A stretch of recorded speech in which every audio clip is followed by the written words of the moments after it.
This video contains strong language, used in a funny context. Viewer discretion advised. Number 34. Zelda, The Wand of Gamelon. Alright, so people have been telling me I've been yelling a little too much. So here's the plan. Once we've talked about how shit this game is, do us a favor and don't even remember this game. Ever.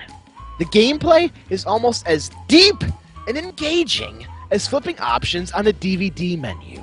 The game's cutscenes and graphics are horrendous. They look like they were drawn in Microsoft Paint! And the animations are just bad. The graphics in-game are alright, but gameplay-wise, it's boring and frustrating. Your character walks too slow, and every single ruby, yes, they're called ruby and not rupee, will slow you down. So in the end, it's more of a chore to collect things! Number 33. Dr. Jekyll and Mr. Hyde. Dr. Jekyll and Mr. Hyde for the NES is just like the characters it's named after, except for they're both evil. The gameplay mechanic in this 2D side-scroller is that Dr. Jekyll walks to the right, whereas Mr. Hyde walks to the left. With minimal dangers for Dr. Jekyll that are rare inconvenience at most, and dying as the aggressive Mr. Hyde for absolutely no reason, this is something more than walking down your local street with an insane headache. Number 32. Universal Studios, Theme Park Adventure. If your parents can't afford to take you to Universal Studios in Florida, you're going to play this game, and you're going to like it. Nope, you're not going to go on the rides. Oh no. You're going to be performing menial labor by picking up trash, throwing barrels at sharks, and doing what Woody Woodpecker tells you to do for stamps. An absolute disgrace of a game. Horrible. Number 31. Space Ace. While Space Ace already didn't exactly work in the arcades, the mere idea of porting the game on a 16-bit console like the Super Nintendo already was a terrible one from the start. This dreadful and horrendous gaming experience is quite possibly the game with the worst control scheme ever, making Space Ace nearly unplayable. The main problem with this game is the unresponsive controls. Once an enemy appeared on screen, you had to push a button in order to draw the gun and kill the approaching enemy. Sounds easy in theory, but first of all, game handles the reception of your commands in an extremely sluggish and downright awful way, making the entire procedure a matter of luck instead of skill. So, just don't buy this piece of fucking shit. Number 30. American Gladiators. Unfortunately, the game's events and opponents are mostly broken and more unforgiving than Gears of War 2's bots on Insane. The graphics are poor, with horrible and shitty sound and music and terrible controls. One example is like when climbing the wall, the players had to mash A and B repeatedly to climb the obstacle's wall, with a gladiator attempting to pull them off. Frustrating doesn't cut it. Somehow, the developers managed to scrape together a shitstorm of crap ideas and minigames in the TV show and shipped this out and handed it to us. Number 29. Custer's Revenge. Not a lot can be said about Custer's Revenge, the first video game to feature nudity and sexual acts in it. Wow. Released for the Atari 2600, the player controls General Custer as he has to make his way across the screen bearing a huge erection, avoiding arrows in order to get a tied-up Native American woman and rape her. Huh. As you can expect, the game came under opposition from women's rights groups, had an 11 million lawsuit filed against it, and has therefore been labeled as one of the worst video games ever made. Number 28. Robodemons. This game had so many problems. Recycled character sprites, clashy colors, flickering graphics, distorted sound, and repetitive and frustrating gameplay. Robodemons isn't extremely bad, but the size of each level only spans about 5 screens in length, with 2 different levels of platforms you have to traverse, effectively doubling the length. Robodemons is the kind of game that you might want to play out of curiosity, if it were given to you for free, or a friend gave it to you knowing it was shit. So, do yourself a favor, and put it with the rest of the worst games to collect dust. Number 27. Heroes of the Lens. Supposedly, your mission in this game is to retrieve the disc of Miska Hall or something like that, but apart from the story, you're basically looking at a horrible mess of gameplay bugs and technical glitches. Bad color palette of graphics and shit around design. The music consists of a 30-second loop of a song that drones on and on again. In any case, with any normal gamer, you'll play, figure it's crap, and never play it again. Number 26. Transformers. After the epileptic flashing screen, players took a role of a completely planned robot who had to shoot enemies and avoid projectiles that you couldn't even see with the human eye. The graphics were terrible and the sound lagged with a terrible frame rate.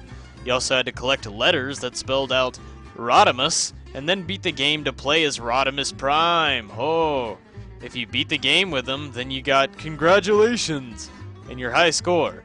It's yet another horrible video game that truly deserves to be removed off the face of this fucking planet. Number 25. Club Drive. Most of the missions in this game have you driving an RC car around a badly rendered living room to collect glowing balls of string.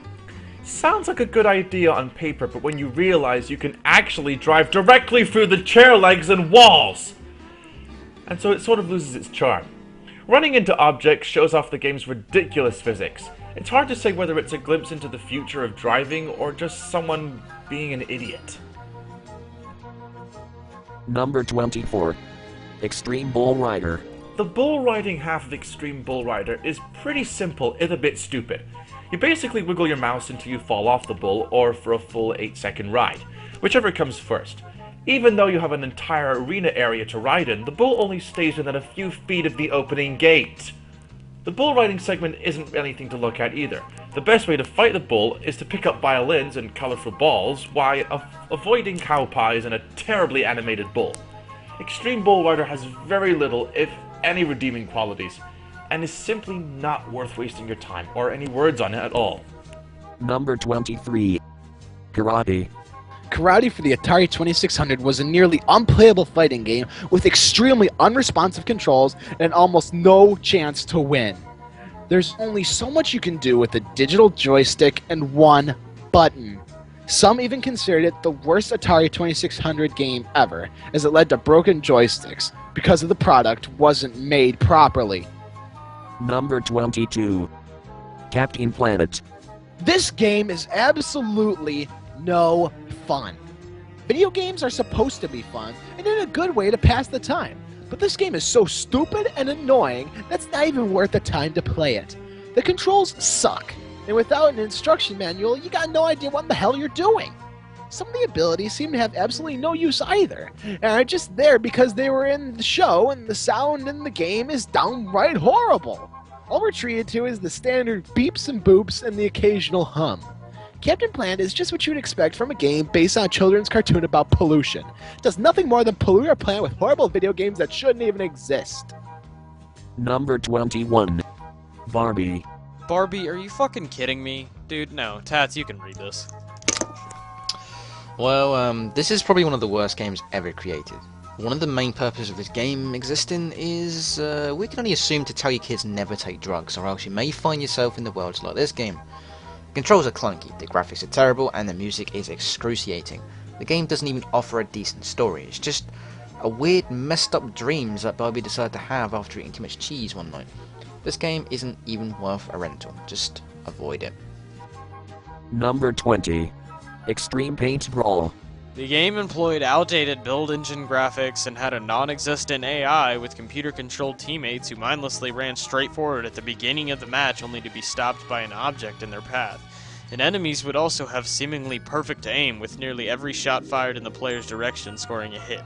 Although the game only installed and launched under Windows 95 and higher, the actual game was a DOS program, often causing compatibility problems, especially with newer computers. Number 19. Where's Waldo? Just as in the popular Waldo book series, the player must locate Waldo in various crowded scenes. The difficult part about this is that in the game, it's not much the placement of Waldo, but the fact that pretty much everyone looks like Waldo. To sum it up, it's like looking for a needle in a haystack. Because of the pixel mouse and time limit, it's more of a chore than it needs to be.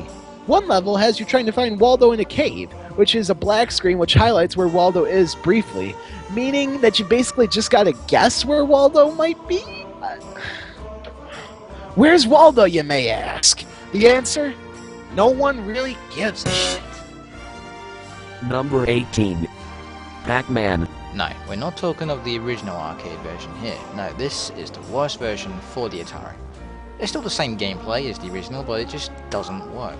The producer was given a limited time frame by Atari to complete the project, and the game just doesn't play well at all.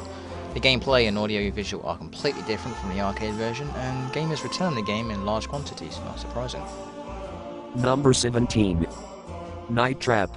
The notorious subject of congressional hearings was pulled from certain store shelves after senators whipped into a frenzy by a scene featuring a girl in a nightgown being attacked. Despite the lack of graphic violence and nudity, the game about girls at a sleepover being attacked by vampires will probably never see a sequel. And for good reason. The gameplay sucked. The idea sounded stupid as fuck. If you've just gotta see how bad the acting, writing, and traps are, then just see some of these clips. You monster. Let's have the boys change the code to be safe to yellow. Don't worry, Mom. It's all in the fingers. Good hunting. I'm pulling the plug on you before you do any more damage. Breaking contact. Number 16. Shaq Fu. Shaq Fu for the Sega Genesis is probably the worst conceived game ever to come out of any platform system ever.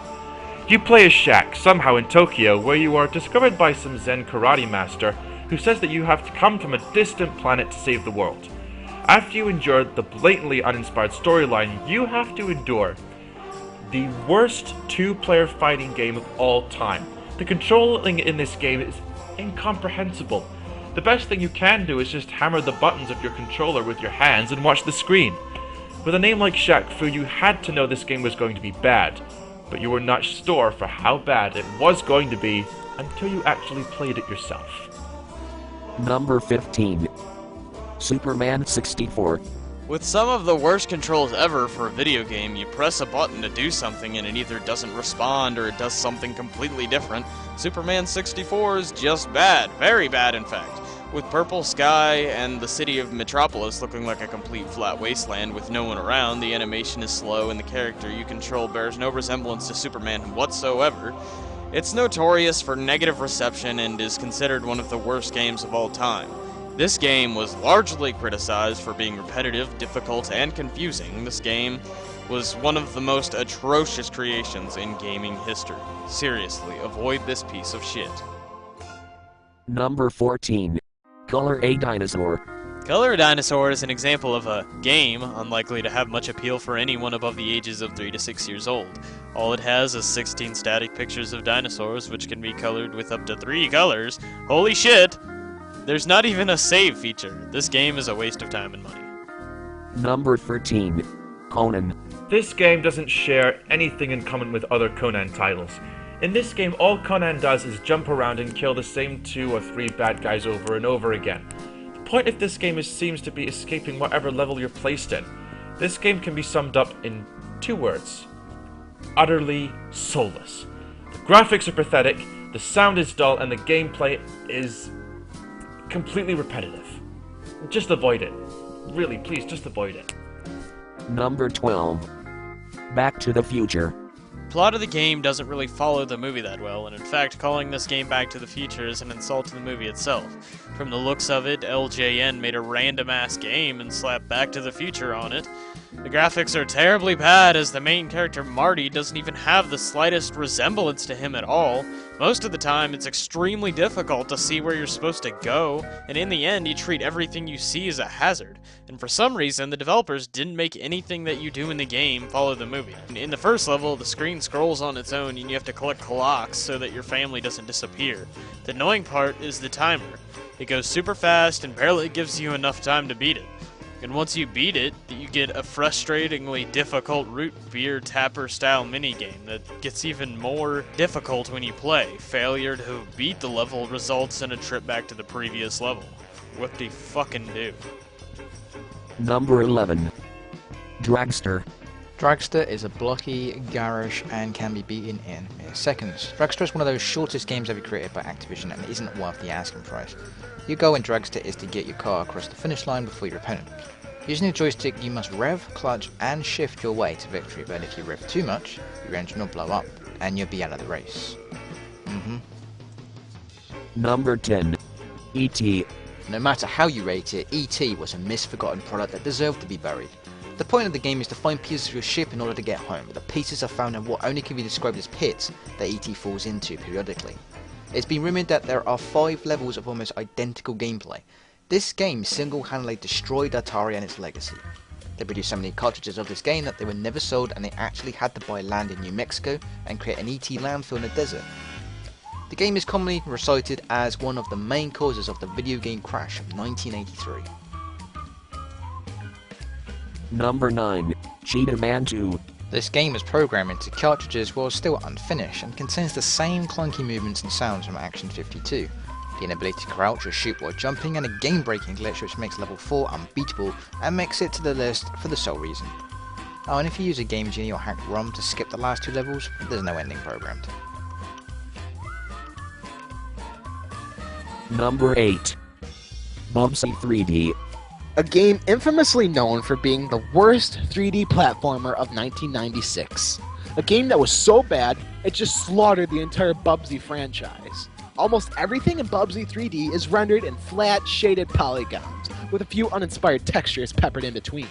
The controls feel both stiff and slippery all at the same time. Walking is cumbersome, and the slippery and slow turning doesn't help matters. You move like a frickin' tank. There's no reason Bubsy 3D should have been this bad. Even for a game developed in 1996, it comes off looking like a computer science student's midterm project that sucks. Hopelessly bland and utterly pointless, Bubsy 3D is, in a word, a mess. Number 7. Action 52. An unlicensed game with 52 games in one cartridge, created by Active Enterprises for the NES, and later the Sega Genesis. Action 52 is one of the worst games ever made. Poorly programmed, all 52 games are loaded with bugs and glitches, and as a result are impossible to beat. Some games won't even load, and the graphics, sounds, and music suck. Almost all the quality of the titles in this cartridge are poor. Virtually almost all of them play like a first-year programming student's first project with poorly drawn graphics, terrible sounds that never deserve to be called music, horrendous play control, and some of the worst bugs ever burnt onto a ROM chip.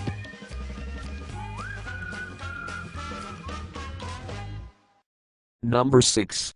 Desert Bus. The objective of the game is to drive a bus from Tucson, Arizona to Las Vegas in real time, at a maximum speed of 45 miles per hour, along a road which is perfectly straight, a feat which requires 8 hours of continuous play to complete.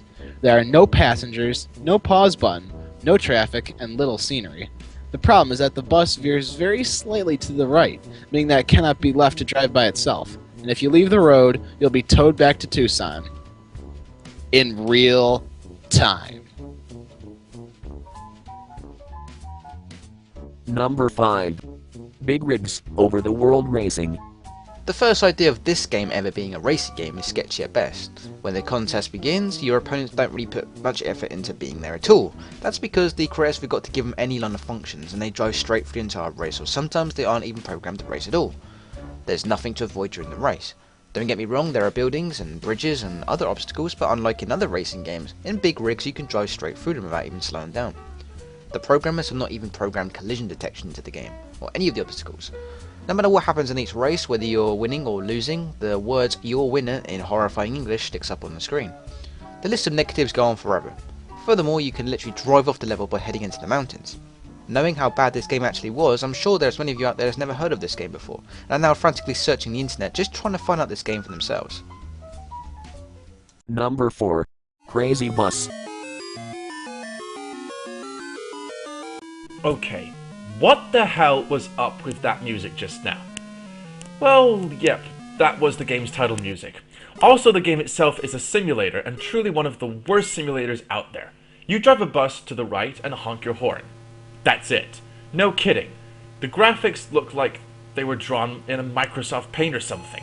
I still use that. And the photos of some of the buses are heavily pixelated.